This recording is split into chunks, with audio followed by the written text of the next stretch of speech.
আমার প্রিয় দর্শক বন্ধুরা, এই লাল শাক কার কার প্রিয়? শাক খেতে আমরা বাঙালিরা কম বেশি সবাই পছন্দ করি। এই লাল শাক খাওয়া হজম করতে সাহায্য করে আর চুলের গ্রোথ বৃদ্ধি করতেও সাহায্য করে। এটা সাধারণ একটা রেসিপি, তবে গরম ভাতে প্রথম পাতে এর স্বাদ কিন্তু অসাধারণ। নমস্কার বন্ধুরা, আপনারা এখন দেখছেন মিটু কিচেন, আর আজকের পর্ব দেখার জন্য সবাইকে স্বাগত জানাই। আজকের রেসিপি লাল শাক ভাজি। আমি জানি আপনারা সবাই ভালো রাঁধুনি, ভালো রান্নাও করতে পারেন, তবে আমি যেভাবে রান্না করি সেটাই দেখাচ্ছি। তবে চলুন দেখে নেওয়া যাক। তার জন্য নিয়েছি কচি কচি লাল শাক। এবারে এগুলোকে এইভাবে নরম অংশটুকু ছিঁড়ে নেব।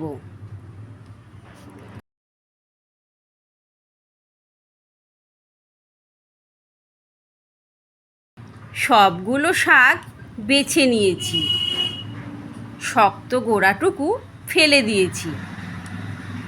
এবার কলতলা থেকে ভালো করে ধুয়ে নিয়েছি। শাকগুলো এবার ছোট করে কেটে নিতে হবে।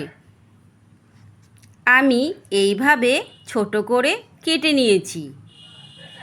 পাশেই নিয়ে নিয়েছি শুকনো লঙ্কা, রসুন, কাঁচা লঙ্কা আর কালো জিরে। এখন কড়াই গরম করে দেব তেল। এখন কড়াইয়ে তেল গরম করে এর মধ্যে একে একে সবগুলো উপকরণ দিয়ে দিতে হবে। ফোড়নের সুন্দর ভাজা গন্ধ বের হলে দেব কেটে রাখা শাকগুলো।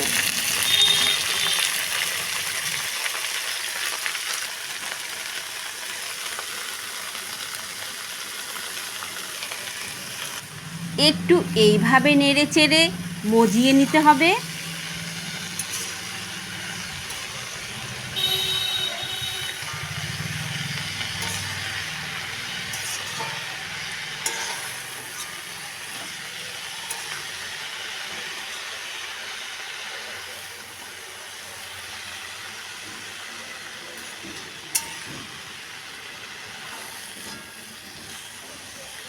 এবার দেব পরিমাণ মতো নুন আর হলুদ।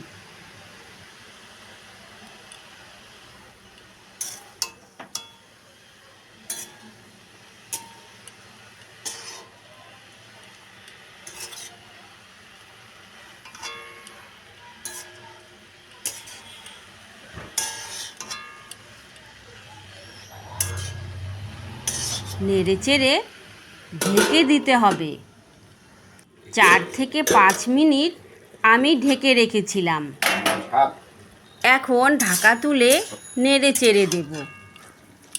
ঢেকে দেওয়ার কারণে শাক থেকে অনেকটাই জল উঠে গেছে। শাকের জলেই শাকটা নেড়ে চেড়ে জলটা শুকিয়ে ভেজে নিতে হবে।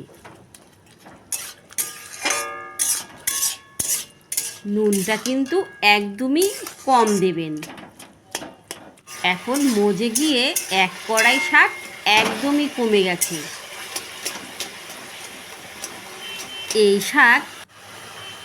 এই শাকটার মজার ব্যাপার কি জানো? এই শাকটা দিয়ে ভাত মেখে নিলে ভাতটাও লাল লাল হয়ে যায়। বাচ্চারা বেশ মজা করে খায়।